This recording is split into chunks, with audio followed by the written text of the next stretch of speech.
एक दोन तीन येईल ना आता. हम्म?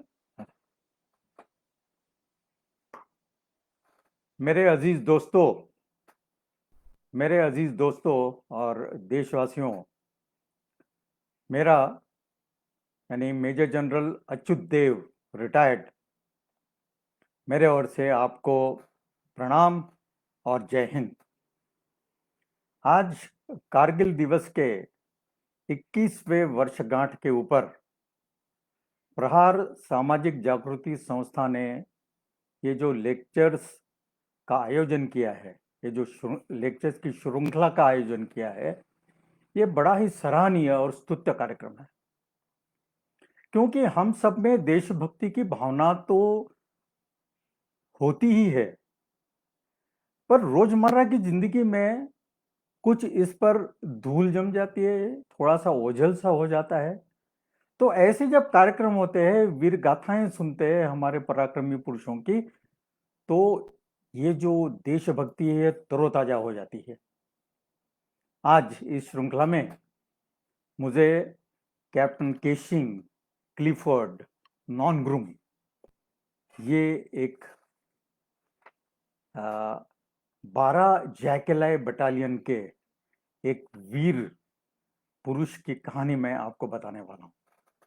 पर इस कहानी के ऊपर, ये लड़ाई की कहानी के ऊपर आने के पहले थोड़ा सा प्रास्ताविक लेना जरूरी है। किसी भी, चाहे वो युद्ध कथा हो या कोई भी कथा हो, यदि जगह के नाम, पर्वतमाला, नदियां, इनकी ज्योग्राफी, इनका भूगोल यदि ठीक से पता ना हो तो समझने में गड़बड़ हो सकती है। इसलिए सबसे पहले ज्योग्राफी देखते हैं कि युद्ध कहां पर हुआ, किस हालात में हुआ। हम सबको जम्मू एंड कश्मीर के बारे में तो पूरा पता है। कई लोग हम में से शायद श्रीनगर तक गए होंगे पर कारगिल नहीं गए होंगे। तो श्रीनगर से जो लेह की तरफ सड़क जाती है, तो ठीक उसके बीचों बीच, यानी कि श्रीनगर से तकरीबन 205 किलोमीटर के ऊपर यह कारगिल का गांव आता है। वहां से लेह जो है वो आगे और 225 किलोमीटर है। अब इस कारगिल गांव की खासियत यह है, अभी आपको तो ये पता है कि हिमालय की जो पर्वतमाला है वो तकरीबन 2,500-3,000 लंबी है। मतलब हिंदू कुश काराकोरम से शुरू होता है तो अरुणाचल तक जाता है। इस हिमालय की पर्वतमाला में छोटी छोटी जो पर्वत श्रृंखलाएं होती है, जिसको माउंटेन रेंज कहते हैं, उस माउंटेन रेंजेस का भी जो लेआउट है, जो ढांचा है, वो इस कारगिल क्षेत्र में किस तरह का है, ये इस युद्ध भूमि के ऊपर बहुत मायना रखता है। आप जब कारगिल के गांव में खड़े हो जाओगे और उत्तर की तरफ मुंह करके खड़े रहोगे, तो आपके सामने एक दीवार जैसी बाएं से लेकर दाहिने तक लंबी एक पर्वतों की मालाएं हैं। इसकी जो हाइट्स है वो 16,000 से लेकर 19,000 फीट तक है। कारगिल शहर, यानी शहर तो क्या, इसको गांव बोलिए, इस गांव की हाइट जो है वो 8,000 फीट है। पर जो सामने की पहाड़ियां है वो 16, 17, 18, 19,000 तक फुट की है। यानी कि जो सामने की नॉर्थ की तरफ की जो पर्वत श्रृंखला है उसको कहते हैं Deosai ranges, Deosai mountain ranges. ज्यादातर इसका हिस्सा पाकिस्तान में पड़ता है, और जहां यह कारगिल के हद के साथ आकर मिलता है, वहीं से कारगिल डिस्ट्रिक्ट की हद शुरू होती है। कारगिल और उसके दक्षिण के तरफ का जो हिस्सा है वो झंस्कार रेंजेस बोलते हैं। इसका जो लेआउट है ये भी तकरीबन नॉर्थ, ये पूरब पश्चिम ऐसे इस तरह के दिशा में चलता है कारगिल के पास। उसके बाद वो हल्का सा नॉर्थ की तरफ, ऊपर की तरफ बढ़ जाता है जब वो पर्वत श्रृंखला लेह की तरफ जाती है।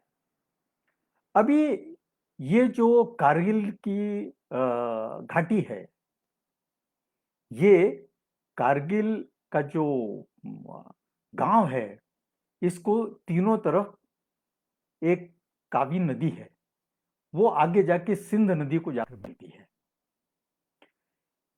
ये जो कारगिल की जो घाटी है, इसको पश्चिम से लेकर पूरब की तरफ हमारा जो नेशनल हाईवे नंबर 1 जो कि श्रीनगर से लेह की तरफ जाता है, वो वहां से गुजरता है।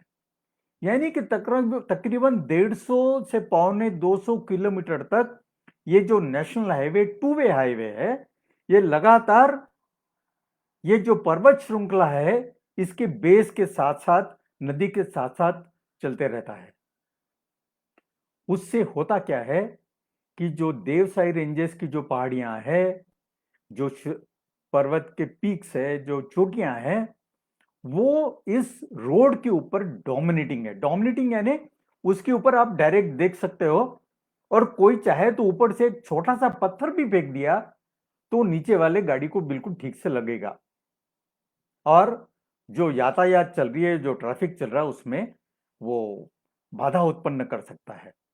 तो ये नेशनल हाईवे 1 और जो पाकिस्तान पीओके कश्मीर की तरफ की जो देवसाई रेंजेस है, इसकी जो स्ट्रेटेजिक इंपॉर्टेंस है। अभी इस पहाड़ी के ऊपर हमारी कुछ पोस्ट्स है, मतलब जो एलओसी है, लाइन ऑफ कंट्रोल जो है, वो पहाड़ियों चौकियों के ऊपर से निकलती है। पर ये पहाड़ियां इतनी ऊंची होने की वजह से जब जब विंटर्स के दरमियान वहां पर बर्फ पड़ती है, तो बर्फ तकरीबन 15 से 20 फीट की बर्फ एक दो दिन के अंदर गिरना शुरू हो जाती है, और इतनी ज्यादा बर्फ जमा हो जाती है, और उसके बाद वहां का जो टेम्परेचर है हाइट्स के ऊपर -30 टू -40 डिग्रीज, और साथ में स्नो ब्लिजर्ड्स भी चलते हैं। यानी कि हवा इतनी तेज होती है 120-130 किलोमीटर की घंटा से, कि आप वहां पर चिल फैक्टर इतना बढ़ जाता है कि वहां पर रहना किसी भी आदमी या जानवर को इट इज ऑलमोस्ट इम्पॉसिबल। इसलिए 1999 2000 तक ये प्रक्रिया थी कि जो भी पोस्ट ऊपर की हम उसको पकड़ के रखे होते थे, विंटर शुरू होने के पहले यानी कि नवंबर में वहां पर पहला स्नोफॉल आता है, उसी के साथ साथ धीरे धीरे धीरे हम अपनी पोस्ट खाली करके नीचे समर लोकेशंस में आ जाते हैं। समर लोकेशंस में आने के बाद विंटर का जो टाइम रहता है 3-4 महीने का, उस समय पाकिस्तान की तरफ से भी पोस्ट खाली हो जाती थी और हमारे भी खाली हो जाती थी, और कहीं मार्च अप्रैल के महीने में पेट्रोल्स ऊपर की तरफ जाना शुरू हो जाते थे और फिर अपनी पोस्ट जाके पकड़ लेते थे। ये एक रूटीन तौर पे चल रहा था। पर 1919 में इसमें गड़बड़ी होगी। पाकिस्तान ने हिंदुस्तान के इस कारगिल क्षेत्र के ऊपर हमला करने का सोच लिया। उनका मुख्य उद्देश्य यह था कि देवसाई रेंजेस की जितनी पोस्ट्स है जो नेशनल हाईवे 1 के ऊपर डायरेक्ट ऑब्जर्वेशन देते हैं, उसको डोमिनेट करते हैं, उसको इस विंटर के बाद पकड़ना और उसके ऊपर कब्जा कर लेना। ये क्यों करना चाहते थे? अभी इसका जो उद्देश्य था कारगिल युद्ध का, ये इसमें कई 2-3 जो स्ट्रेटेजिक उनके जो उद्देश्य थे, वो तो आप लोगों ने बहुत जगह पढ़े होंगे, सुने होंगे, कि एक तो ये कश्मीर का जो मसला है, इसको इंटरनेशनल फोरम में इसको ऊपर उठाना और इसको उजागर करना, ताकि सब लोगों को पता चले कि ये कश्मीर के ऊपर हिंदुस्तानी बहुत अत्याचार कर रहे और इस तरह की बात है।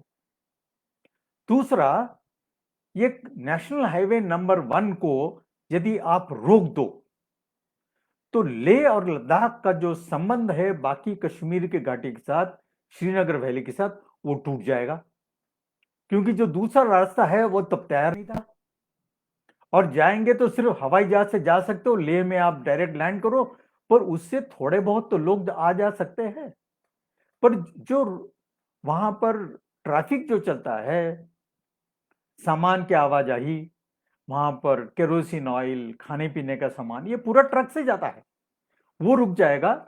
और सबसे मुख्य और इंपॉर्टेंट स्ट्रेटेजिक इंपॉर्टेंस की बात ये थी कि जो सैचिन जो इस लेह लद्दाख से और उत्तर की तरफ है, उसका भी उसके साथ साथ संबंध टूट जाएगा। यानी कि सैचिन ग्लेशियर को बाकी हिंदुस्तान से आइसोलेट किया जाएगा। आइसोलेट करने का मुख्य उद्देश्य भी एक था। अभी जो फिलहाल चाइना ने जो अक्साई चीन पकड़ के रखा है और पाकिस्तान ने जो गिलगिट बाल्टिस्तान का जो हिस्सा पकड़ के रखा है, जबरदस्ती एक्वायर कर रखा है, उसके बीच में सैचिन एक दरार बन जाता है, वो एक वेज हो जाता है। यानी कि अक्साई चीन वाले बाल्टिस्तान की तरफ ना आ सकते न जा सकते हैं जब तक हमारे पास सैचिन ग्लेशियर हमने पकड़ रखा है। उनका मकसद यह था कि सैचिन ग्लेशियर का जो सप्लाई रूट है उसको बंद करके फिर सैचिन के ऊपर आगे जाके हमला करना, जिससे कि उनका डायरेक्ट मिलाप चाइना के साथ पाकिस्तान का हो जाएगा। जो गिलगिट बाल्टिस्तान और पीओके का प्रदेश है, उनका मिलाप अक्साई चीन के साथ हो जाएगा।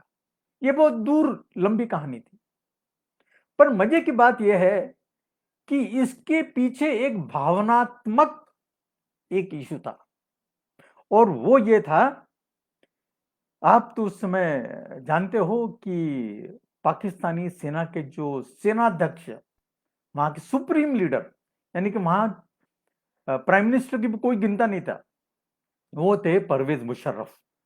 एक छोटी सी बात, कहानी आपको छोटी सी बताता हूं।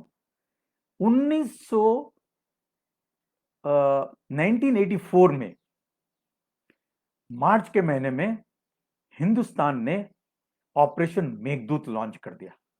उन्होंने क्या किया, ठीक 13 मार्च, जिस दिन बैसाखी का दिन होता है, उस दिन उन्होंने लद्दाख स्काउट्स और कुमाऊं बटालियन वहां पर उन्होंने हमला कर दिया।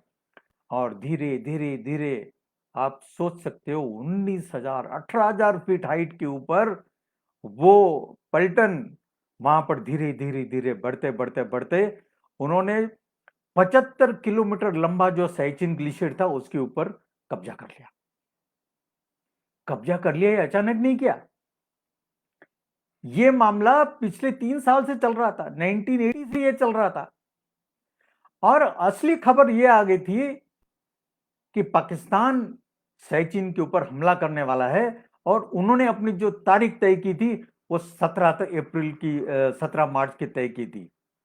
उसके पहले ये खबर हमको लग गई और हमने उसके ऊपर कब्जा कर लिया। कब्जा किया है, क्या हुआ, सैचिन ग्लेशियर में 3-4 इंपॉर्टेंट पासेस है। आपको यह जानना बहुत जरूरी है कि हिमालय जैसे पहाड़ी में 17,000 18,000 फुट की हाइट के ऊपर बिना पास के आप एक पर्वत श्रृंखला को पार नहीं कर सकते। इक्का दुक्का आदमी माउंटेनियर से चढ़ जाएगा, पर कोई बड़ी टोली हो, कोई सामान हो, कोई आवाजाही करनी हो, तो आपको वो माउंटेन पास जो होती है, वो वादी होती है, उसके बीच में से जाओगे तभी आप पहुंच पाओगे। तो ये जो 3-4 बिला फोंडला, सियाला, ग्योइमला, ये 3-4 जो इंपॉर्टेंट पासेस है, इसके ऊपर हमने कब्जा कर रखा था। काराकोरम पास की तरफ से, अक्साई चीन की तरफ से कोई ना इधर आ सकता है, पीओके की तरफ ना उधर से जा सकता है। ये बात इनको बड़ी चुभ गई, पाकिस्तान को बहुत बड़ा झटका लगा। उनको वो ये पता ही नहीं चला कि हिंदुस्तान ने कैसे हमला कर दिया, उनको खबर कैसे लगी। पर खैर जो हुआ हुआ। उसके बाद जियाउल हक उनके प्रेसिडेंट थे, वो मार्शल लॉ डिक्टेटर थे। उन्होंने कुछ साल, चंद महीने पहले ही बेनजीर भुट्टो के जो पिताजी थे, उनके प्राइम मिनिस्टर भुट्टो, उनको फांसी पे लटका दिया था, और वो एक मार्शल लॉ डिक्टेटर वहां पर बन गए थे। उनके हाथ से जब ये सैचिन चला गया तो उनको बड़े ताने मिलते थे अपोजिशन पार्टी की तरफ से कि तुम बुर्खा पहन लो। हिंदुस्तान ने पूरे सैचिन ग्लेशियर के ऊपर 2,500 किलोमीटर स्क्वायर किलोमीटर का हिस्सा कब्जा कर लिया, 75 किलोमीटर लंबा, इतनी सारी पासेस ली, अभी तुम क्या कर रहे हो। इसलिए पाकिस्तान लगातार उसके ऊपर हमले कर रहा था। हर साल हमले होते थे और हर साल वो परास्त होते थे। 1987 में आखिर बार उन्होंने, उस समय एक वहां पर ब्रिगेडियर परवेज मुशर्रफ करके एक स्पेशल ऑपरेशंस ग्रुप के ब्रिगेड कमांडर थे। वो बड़े माने हुए कमांडर थे। उनको जिया-उल हक ने बुलाया और उन्होंने बोला कि ये इसके ऊपर कब्जा करो। ये बिलाफोंडला जो पास है, इसके ऊपर मुझे कब्जा चाहिए, जिससे कि साइचिन को मैं अपने हाथ में कर लूंगा। पर जब असल में हमला हुआ तो करीबन 120 के करीब पाकिस्तानी सैनिक मारे गए।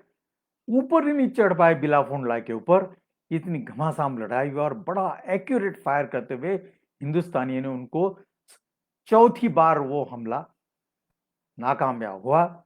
उसके बाद वो पूरा ऑपरेशन बंद किया गया, इनको वापस बुला लिया गया।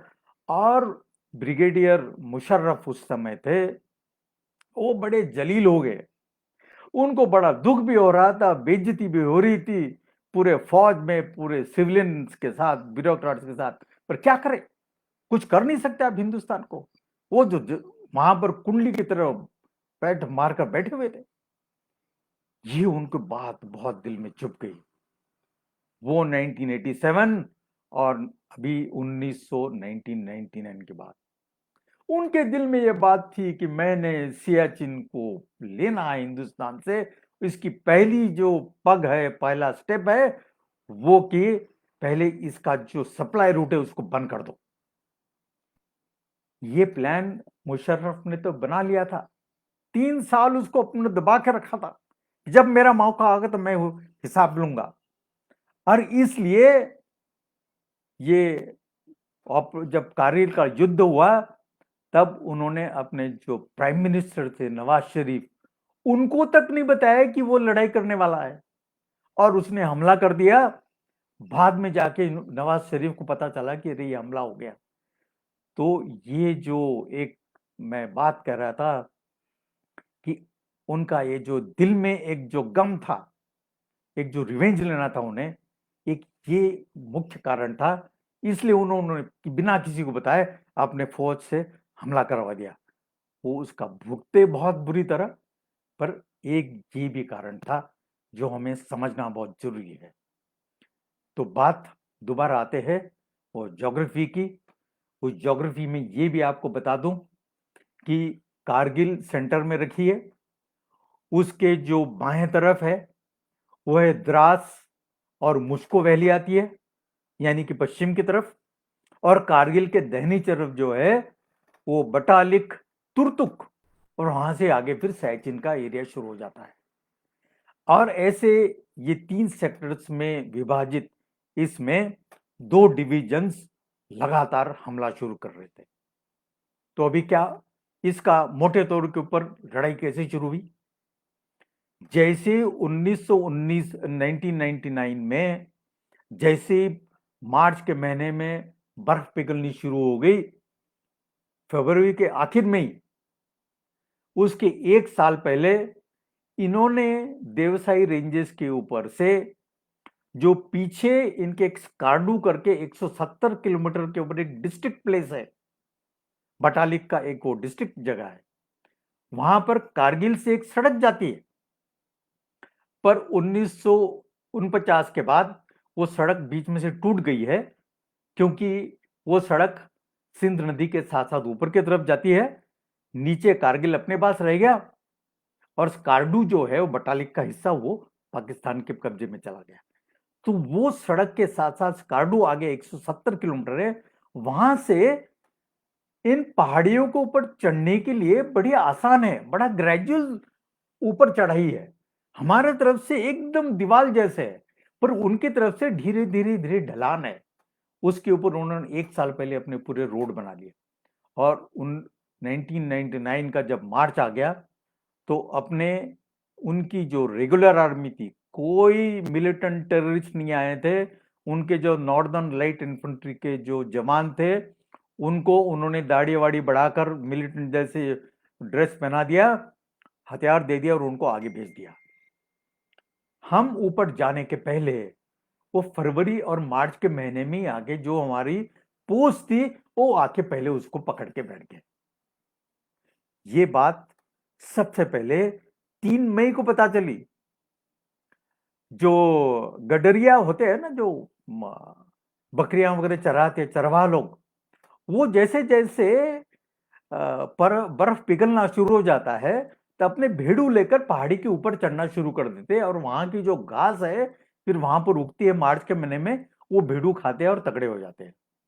तो ये जो चरवाहा ऊपर जा रहे थे पहाड़ियों के ऊपर, उसमें से कुछ चरवाहा आकर बताया कि साहब, ऊपर जो है वहां पर कुछ लोग बैठे हुए, दाढ़ी वाड़ी बढ़ाए हुए, लगते तो आतंकवादी है, पर उनके पास हथियार वगैरह बहुत है। ये खबर जब 3 मई को पता चली तो 5 मई को सबसे पहले हमारा पेट्रोल वहां पर भेजा गया। छोटा सा पेट्रोल था। लेफ्टिनेंट सौरभ कालिया, उसके साथ 9 या 11 जवान थे। वो जो ऊपर गए, इनको ऊपर चढ़ते हुए देखकर वो उस इलाके में छुप गए। वो जैसे नजदीक आए तो उनको पीछे से घेर लिया और उनको उनको पीडब्ल्यू बना लिया, कब्जा कर लिया उनके ऊपर, और उनको बड़ा बुरी तरह से उनको, मतलब भी मैं बता नहीं सकता, इतना बुरी तरह से उनका छल करके उनको मार दिया।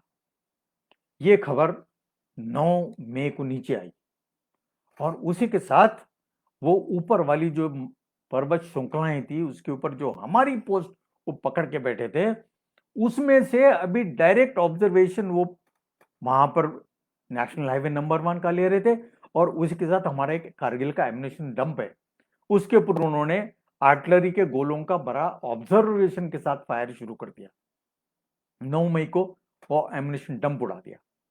उससे मामला एकदम गर्मा गया, सब लोग चौंक के, पता लग गया, और 15 मई को इंडियन आर्मी ने कश्मीर घाटी से अपनी 2 डिविजन्स आगे बढ़ानी शुरू कर दी। तय हो गया कि ये कोई मिलिटेंट नहीं है, ये पाकिस्तान आर्मी की साजिश है, और इस साजिश को तोड़ने के लिए अभी हमला जरूरी है। और 15 मई को ये लड़ाई शुरू हो गई। धीरे धीरे 26 मई को एयरफोर्स ऑपरेशन सफेद सागर, उनका ऑपरेशन का नाम था, उसके तहत वो भी एक्शन में आ गए और उन्हें बमबारी शुरू कर दी। और फिर आगे बढ़ती गई, लड़ाइयां होती गई। जो ऊपर की पर्वत श्रृंखलाएं थी, बड़ी कठिन परिस्थिति में, क्योंकि हमारी जो सरकार थी उन्होंने हमारे ऊपर पाबंदी लगाई थी कि एयरफोर्स जो है वो एलओसी को पार करके आगे नहीं जाएगा, जितना आप नुकसान अपने तरफ रह के कर सकते हो उतना ही करो। दूसरा, इसी क्षेत्र में, केवल कारगिल क्षेत्र में हम हमला करेंगे, दूसरे क्षेत्र में नहीं करेंगे, जिससे यह हो गया कि जो भी सामने की पर्वत श्रृंखला थी उसके ऊपर फ्रंटल अटैक, इन्हें पहाड़ी के ऊपर डायरेक्ट अटैक करने की हमें प्लानिंग करनी पड़ी। नहीं तो हम ये भी कर सकते थे कि पीछे से या साइड से जाकर दूसरी तरफ अपनी फ्रंट खोल देते, और उस फ्रंट के साथ इसके ऊपर का प्रेशर कम हो जाता। जैसे जम्मू की तरफ खोल देते, पुंछ की तरफ खोल देते, राजौरी की तरफ हमला कर देते, तो अपने आप यहां से प्रेशर कम हो जाता और हम मुजफ्फराबाद की तरफ से भी हमला कर सकते थे। पर ये हो नहीं पाया क्योंकि इसके ऊपर पाबंदी लगी थी, हाथ बंधे हुए थे इंडियन आर्मी के। खैर, जो भी निर्णय था, उस निर्णय के मुताबिक हमले शुरू हो गए और बड़ी घमासान लड़ाई हुई। कई उसमें वीर योद्धा मारे गए, पर किसी ने भी अपना जिद नहीं छोड़ी कि जहां जहां पर पाकिस्तानी बैठे हुए उनको वहां से मारकर खदेड़ना है। ये करते करते 6 जून को, तकरीबन 1 महीने के बाद, एक्चुअल मेजर ऑफेंसिव शुरू हो गया, जिसमें फिर 13 जून को टोलोलिंग लिया गया, फिर टाइगर हिल के ऊपर कब्जा हुआ, और जब टाइगर हिल के ऊपर 4 जुलाई को कब्जा हो गया, उस समय नवाज शरीफ, उनके जो प्राइम मिनिस्टर थे, वो अमेरिका चले गए। ये बोले भैया इनको रोको, ये तो अभी पता नहीं है और क्या करेंगे, ये तो मुझे लगता है कार्डू तक पहुंच जाएंगे, तो इनको रोकने के लिए बोलो। तो बिल क्लिंटन उस समय उनके प्राइम मिनिस्टर प्रेसिडेंट थे अमेरिका के, उन्होंने उसको 10 गालियां दी और उसको बोला कि कोई किसी को नहीं रोकेगा, अभी तुम इसी हालत में विड्रॉ करो, चाहे लड़ाई के समय करो या कैसे करो मैं नहीं जानता हूं, जब तक तुम अपने हिस्से में नहीं चले जाओगे तब तक मैं कोई बातचीत नहीं करूंगा। खैर वो एक बात थी। अभी हम आते हैं मुख्य विषय अपना, जो केशिंग क्लिफर्ड नोंगरोंग, ये बहादुर जो वीर 12 JN के लाइट इन्फेंट्री के यानी कि 12वें बटालियन का ये जो शूरवीर योद्धा था, उसकी कहानी।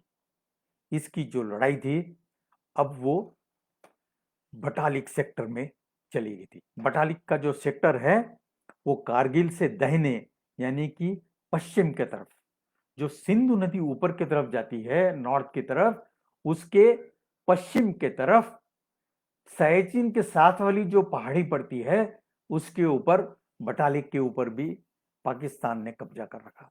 उनको वहां से निकालना न्याय जरूरी था, क्योंकि जो सयाचिन का विंटर स्टॉकिंग यानी विंटर आने के पहले जो स्टॉकिंग करना पड़ता है समर के महीनों में, गर्मी के दिनों में जब रोड खुली होती है, वो रुक गया था और बटालिक को खोलना बहुत जरूरी था। उस टास्क के लिए एक 0.4812 करके एक पहाड़ी थी, तकरीबन 16,000 फीट के ऊपर। उस पहाड़ी की खासियत ये थी, 0.4812 एकदम छोटी, उसके ऊपर उनकी एक 25-30 पाकिस्तानी जवान अड़ के बैठे हुए थे। वहां से वो जो रोड जा रही थी लेह की तरफ और जो सड़क जा रही थी आगे सयाचिन की तरफ, उसके ऊपर डायरेक्ट फायर करके किसी को भी जाने नहीं दे रहे थे। रोज की कैजुअलिटी हो रही थी, उसके ऊपर कब्जा करना बहुत निहायत जरूरी था। इस टास्क को दिया गया वेल जैक राइफल को। अभी जो बेस था, बेस से तकरीबन 7,500 फुट ऊंचाई के ऊपर 0.4812 था। तकरीबन 10-11,000 फीट के ऊपर नीचे वाला बेस था। वहां से चढ़ के ऊपर जाना था और हमला करना था। हमला करने के लिए जो पश्चिम के तरफ से और जो उत्तर की तरफ से जो ढलान थी वो बहुत ही सही थी, उस पर से आप आराम से चढ़ के जा सकते हो। पर पाकिस्तानियों को भी पता था कि यहीं से आएंगे और पूरे के जो हथियार थे, MMG थे, LMG थे, उनकी जो सीध है वो उसके ऊपर ठीक वहां पे उसको सेटिंग करके रखा था उन्होंने। वहां से कितने भी आदमी आएंगे तो वो वहां से बच के नहीं जा सकते, क्योंकि पहाड़ों में जाने के लिए बहुत छोटा रास्ता होता है, चौड़ाई बहुत कम होती है। तो 2 LMG भी आप लगा दो तो वहां से आगे बढ़ना बहुत मुश्किल है। हजारों लोग मारे जाते पर आप चढ़ नहीं पाते। ऐसी हालत में महाराजा किला को एक टास्क मिला था। महाराजा किला ने अपनी पूरी प्लानिंग कर ली। सीओ साहब ने आखिर में हुक्म दिया, एक प्लेटून जो पश्चिम उत्तर की तरफ से एकदम सीधी नहीं, 75 to 80 डिग्रीज की चढ़ाई है और तकरीबन 1,600 फीट की जो पूरी चढ़ाई है, उसी रास्ते से हमला करेंगे, नहीं तो ये पूरी बटालियन मर जाएगी, पर हम 0.4812 को कब्जे नहीं कर पाएंगे। ये इन्होंने जब प्लानिंग कर ली, इस जो घातक प्लेटून यानी जो कमांडो प्लेटून होती है उस बटालियन की, उसका चार्ज दिया गया कैप्टन केशिंग क्लिफर्ड नोंगरोंग। अब ये जो नाम है केशिंग क्लिफर्ड नोंगरोंग, ये हमारे वीर योद्धा का, इनकी क्या उम्र थी? 24 साल की उम्र थी। और ये कहां के रहने वाले थे? ये मेघालय के शिलोंग के रहने वाले थे। इनके पिताजी पीटर कीशिंग, ये वहां पर शिलोंग के स्टेट बैंक ऑफ इंडिया में मैनेजर थे। इनका पूरा बचपन जो है वो शिलोंग में गुजरा। वहां पर एक डॉन बॉस्को स्कूल है, वहां पर इन्होंने अपनी 12वीं तक की पढ़ाई पूरी की।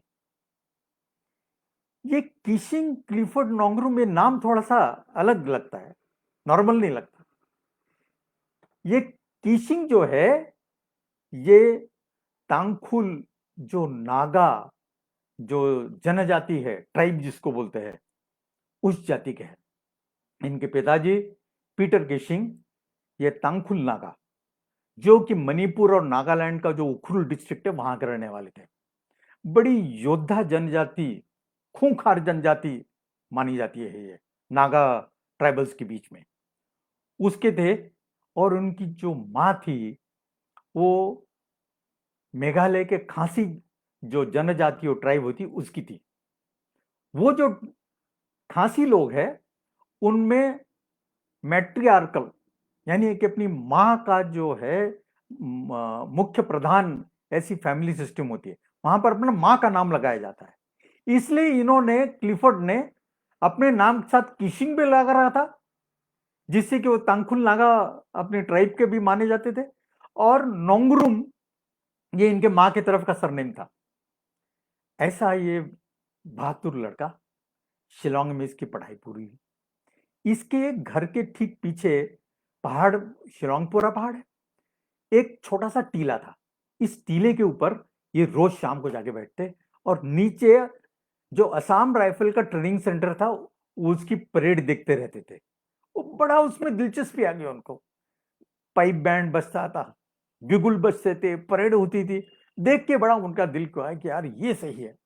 और तब से उनके मन में फौज, आर्मी को ज्वाइन करने की मंशा उभर आई। इन्होंने अपने डॉन बॉस्को का पूरा किया। उसके बाद शिलोंग में पढ़ने के लिए वहां सेंट एंथोनी जो कॉलेज है वहां पर इन्होंने अपनी ग्रेजुएशन पूरी की। वो स्कूल के समय से एकदम जबरदस्त बॉक्सर थे और जबरदस्त फुटबॉल प्लेयर। एक तो तांगखुल नागा का उनमें खून था, गर्म खून, हट्टे कट्टे, पीठ के ऊपर 40 केजी का वजन लेकर हिमालय के पहाड़ी में चढ़ने वाला बहुत ही कम इंसान होते। वो जहां का पैदाइश है ना वही चल सकता है। वो ये हमारा क्लिफर्ड कीशिंग नोमगुम जो है वो करता था। इतना तकड़ा ये 1975 में इसका जन्म हुआ था। और 20 साल की उम्र में इन्होंने ऑफिसर्स ट्रेनिंग एकेडमी चेन्नई में इन्होंने अपना दाखला किया। वहां से 2 साल के बाद 1997 में यानी 22 साल की उम्र में ये 12 जैकेलाई लाइट इन्फेंट्री के बटालियन में ज्वाइन हो गए। तब से वो इस बटालियन में थे। जब इनको उनके कमांडिंग ऑफिसर ने ये सिलेक्ट किया कि इस टास्क के लिए, इस टास्क का मेन ये काम ये था, जैसे तानाजी की आपने पिक्चर तो देखी हुई, जैसे तानाजी के आदमी वो गढ़ के ऊपर पीछे से चढ़ के दरवाजा खोलते हैं ना, वैसे इस टोली का काम था। पूरी सीधी चढ़ाई चढ़ के रात को जब टेम्परेचर -10 डिग्री चल रहा था, हवा इतनी तेज चल रही थी कि पहाड़ के ऊपर जो रोप्स बांध रहे थे माउंटेनियरिंग चढ़ने के लिए, वो उसके साथ झूल रहे थे। पर किसी हालत में ऊपर चढ़ना है, हवा में ऑक्सीजन नहीं, टेम्परेचर कम होते जा रहा है, इस हालत में हाथ में ताकत नहीं, और दूसरा जो आपके साथ राइफल है वो भी कामयाब नहीं रहती, क्योंकि इतने माइनस टेम्परेचर में जब उसको अचानक आप चलना चाहोगे तो चलती भी नहीं है। इसमें रात को 8:30-9 बजे वो पहाड़ी के नीचे जाके वो टोली पहुंची। पहले से पूरा एरिया को रेकी करके रखा था, रोप्स लगाकर धीरे धीरे धीरे धीरे धीरे चढ़ना शुरू किया।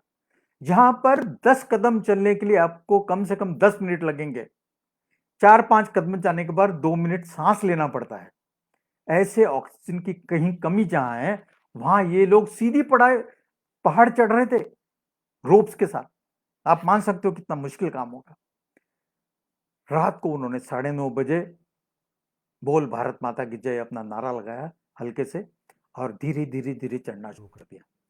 साथ में 12 जाके बटालियन ने क्या किया, जो मेन पश्चिम के तरफ से जो रास्ता था उस रास्ते से एक अपने कंपनी का हमला आ रहा, इस तरह का एक एक्शन दिखा है।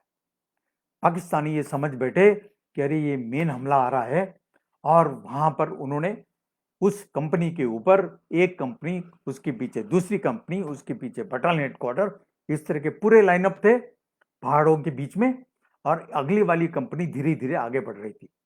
वो कंपनी जैसे इनके रेंज में आ गई और जैसे पाकिस्तानी को खबर लग गई, उनका सारा जो अटेंशन है वो इस मेन जो फेक, जिसको एक स्क्रीनिंग एक्शन बोलते हैं, उसके ऊपर उनका चला गया। वो सोच रही कि भैया असली हमला तो यहां से आ रहा है, उसके ऊपर वो अपना ज्यादा। और एक तो वहां पर ऊपर से भी गोली चल रही थी, नीचे से भी गोली चल रही थी। तो पश्चिम वाला जो पक्की मतलब एक कच्ची सड़क के साथ जो सड़क चल रही थी, उस पर धुआंधार गोलियां चल रही थी, आवाज हो रहे थे, जिसके वजह से ये ऊपर जाने का जो सिलसिला था, इसमें कोई आवाज होने से भी उनको ऊपर वालों को पता नहीं चला। करते करते करते सुबह 4:30 बजे ये प्लेटून का पहला लड़का उस ऊपर वाले चोटी के ऊपर जाके पहुंचा। छोटा सा लेस था, एक 10 फीट ऊपर, उसके बाद छोटा सा टापू था, तकरीबन 200-300 मीटर लंबा चौड़ा। उसके ऊपर तकरीबन 26-27 आदमी वहां पर पाकिस्तानी प्लेटून अपना मेन जो उनका पॉइंट 4823 को रोक के बैठी हुई थी। इसको यदि इस पॉइंट को आप हटा दोगे तो 4823 पर जाना आपका एकदम आसान था।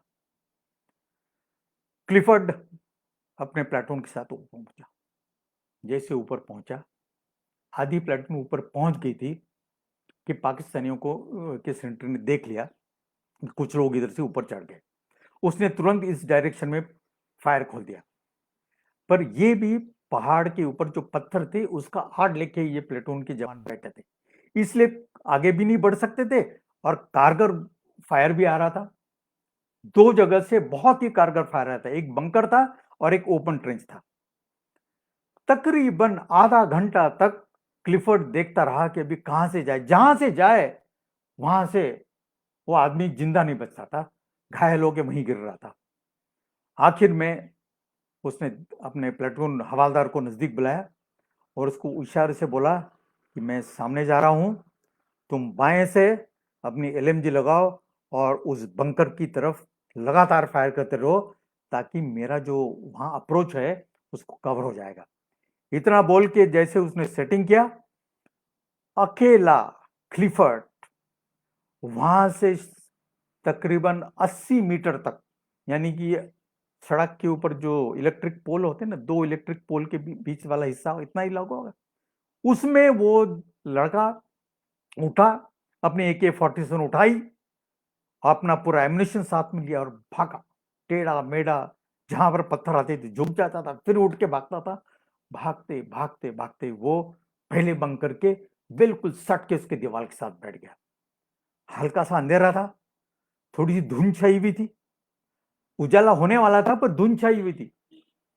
उसने वो उसके साथ बैठा और अपने पॉकेट से 2 हैंड ग्रेनेड निकाले, 1001, 1002, इस तरह की गिनती करके 1003 बोलने के पहले दोनों ग्रेनेड उसने वो बंकर के अंदर डाल दिए, जहां से वो एलएमजी फायर कर रही थी, जो छेद था उसमें से। जैसे दोनों ग्रेनेड अंदर जाके भी, उनको अंदर वालों को पता ही नहीं चला कि कोई इतने नजदीक आके आपके ओवर ग्रेनेड फेंक सकता है। उसके साथ वो कुछ हलचल करे उसके पहले दोनों ग्रेनेड फटे और अंदर के 5 आदमी जो वहीं ढेर हो गए। बड़ा धुआंधार हुआ। जैसे ये हुआ, फिर वहां से क्लिफर्ड केशिंग उठा, आपकी बार उसने अपना संगीन के ऊपर बैनेट चढ़ा लिया था, और उसने जो बंकर था, अभी वो साइड में था, उस खुला बंकर था, उसके ऊपर जाके वो टूट पड़ा। इस शेर ने जब देखा कि वहां पर एलएमजी फायर कर रही है, तो उसने अपनी जो AK-47 थी उस साइड में रखी और एक हाथ से उस एलएमजी बैरल को पकड़ के उठाया। वहां पर जो पाकिस्तानी जो सोल्जर्स थे वो इतने थम से गए, उनको पता नहीं चला ये आदमी है या ये कोई शैतान है, इसको क्या हो रहा है, ये एलएमजी फायर कर इसके सामने से एलएमजी की बैरल खींच रहा है। कैसे भी उसने बैरल खींची और वो एलएमजी अपने हाथ में ही, पर उस झड़प में उसमें से जो बर्स्ट निकला उसकी बाएं साइड की जो पूरी है आंतड़ियां छीन के वो निकल गई, बायां पांव भी घायल हो गया। उसके बावजूद भी केशिंग ने वहां पर उसको जो अपने संगीन के साथ दो को उसने मार गिराया, जो एलएमजी थी उसको बगल में रख दिया और हैंड ग्रेनेड से बगल वाले बंकर के अंदर, सॉरी ओपन ट्रेंच के अंदर उसने एक हैंड ग्रेनेड फेंक दिया। ये जैसे देख लिया तो किशिंग ने पहले अपने प्लेटून को ब्रीफ कर रखा था, जैसे ये दो जगह से आप हरकत देखोगे, ब्लास्ट देखोगे या इधर से फायरिंग आना जैसे बंद हो जाएगा, आपने हमला बोल देना है। 26 आदमी अब तक ऊपर पहुंच चुके थे, सबने अपनी संगीन चढ़ाई और भारत जय के लय का जो वॉर क्राई है, जो नारा है, भारत माता की जय, इस जयकारे के साथ 26 के 26 लोग वो बचे हुए प्लेटून के ऊपर टूट पड़े। अब तो इतने नजदीक आ गए थे कि बंकर के अंदर जो ओपन ट्रेंचेस थे उसके अंदर घुस के बैनर से एक दूसरे को भोंक के वहां पर लड़ाई शुरू हो गई थी। उस लड़ाई में अल्टीमेटली एक एक बंकर करते करते 40 मिनट में इन 25 आदमियों ने वो पूरे 6 के 7 बंकर वहां के खत्म कर दिए और उसके ऊपर कब्जा कर लिया। जैसे कब्जा हो गया, क्लिफर्ड ने अपने प्लेटून हवालदार को बोला कि जो वेरी लाइट, यानी कि जैसे दिवाली में बाण दागते हैं ना, वो ऊपर जाता है कलरफुल, वैसे वेरी लाइट पिस्टल होता है, उससे ग्रीन और ग्रीन ऐसे दो पिस्टल फायर किए। वो एक विजय का इशारा था। पूरी बटालियन जो पीछे थोड़ी दूर के ऊपर जूझ रही थी, उनको खबर लग गई कि ये जो प्लेटून है इसके ऊपर क्लिफर्ड के प्लेटून ने कब्जा कर लिया। वो जैसे होते ही सबका मोराल बढ़ गया और पूरी बटालियन पूरे जयकार के साथ भोल भारत माता की जय वहां से आगे बढ़ी और शाम तक .4812 के ऊपर बटालियन ने कब्जा कर लिया। यहां पर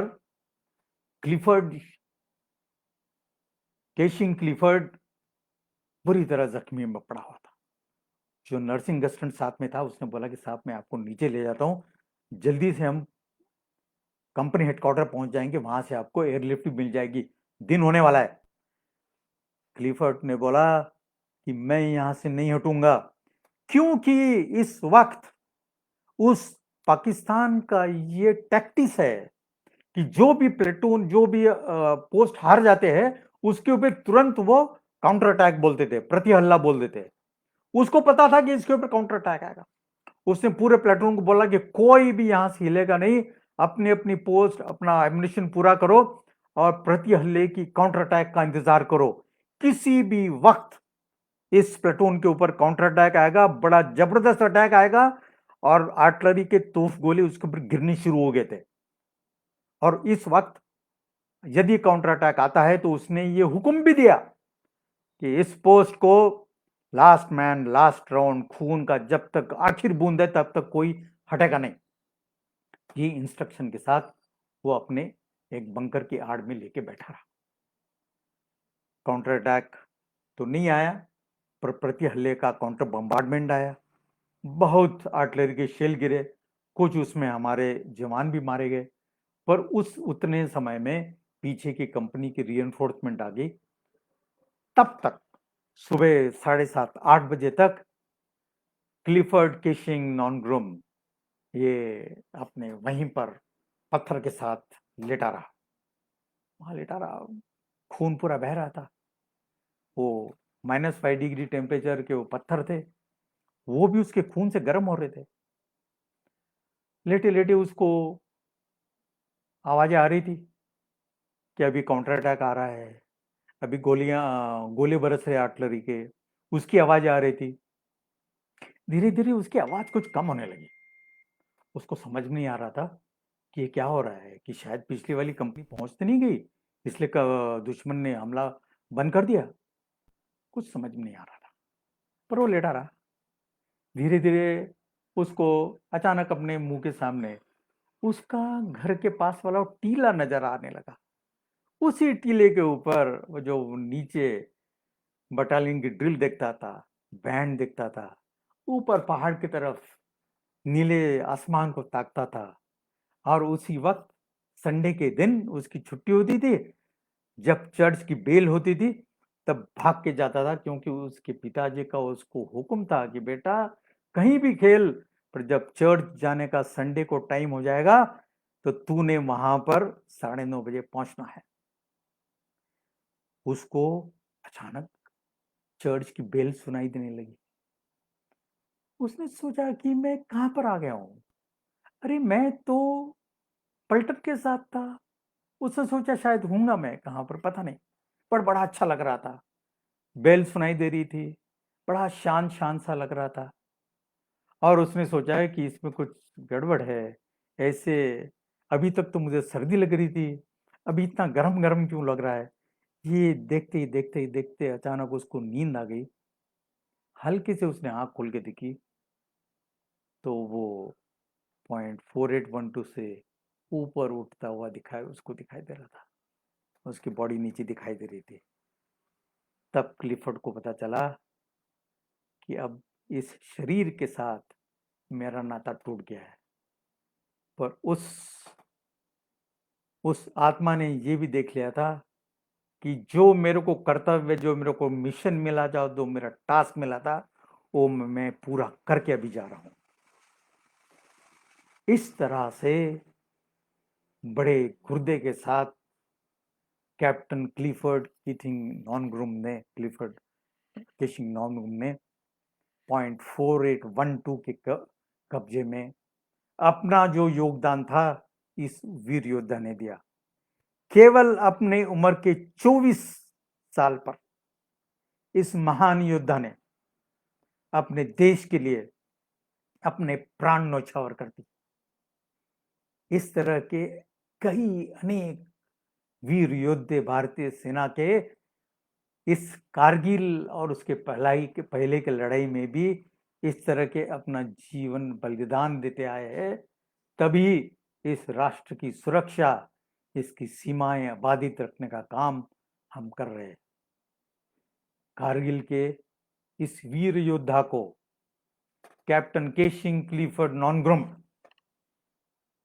एक तांगखुल योद्धा को सहस्त्र नमन करते हुए आज का मैं मेरा छोटा सा निवेदन यहाँ पर पूरा करता हूँ।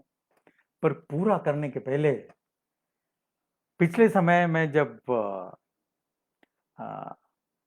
कारगिल का मेमोरियल आपने किसने देखा है, नहीं देखा है तो जरूर जाना। जब ले जाओगे तो कारगिल के पास टाइगर हिल से 5 किलोमीटर दूरी के ऊपर मेमोरियल है। उस मेमोरियल के ऊपर वहां पर माखनलाल चतुर्वेदी जी की एक कविता वहां पर पत्थर के ऊपर अंकित की है। उसको एक बार जरूर पढ़ना। वो कविता है पुष्प की अभिलाषा। चाह नहीं मैं सुरबाला के गहनों में गूंथा जाऊं। फूल कह रहा है कि चाह नहीं मैं सुरबाला के गहनों में गूंथा जाऊं। चाह नहीं प्रेमी माला में बिंद प्यारी को ललचाऊं। हे वनमाली, मेरे को ऐसे कोई चाह नहीं है। चाह नहीं सम्राटों के शव पर हे हरि डाल जाओ। हे भगवान, मुझे किसी सम्राट के शव के ऊपर भी जाने की मुझे तो चाह नहीं देवों के सिर पर चढ़ू भाग्य पर इठलाऊं।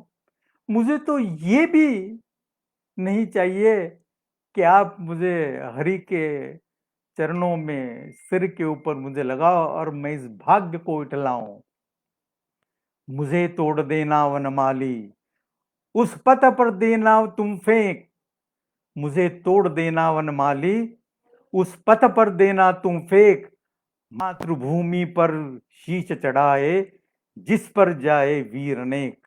मातृभूमि पर शीश चढ़ाने जिस पर जाए वीर अनेक, जिस पर जाए वीर अनेक। धन्यवाद। जय हिंद।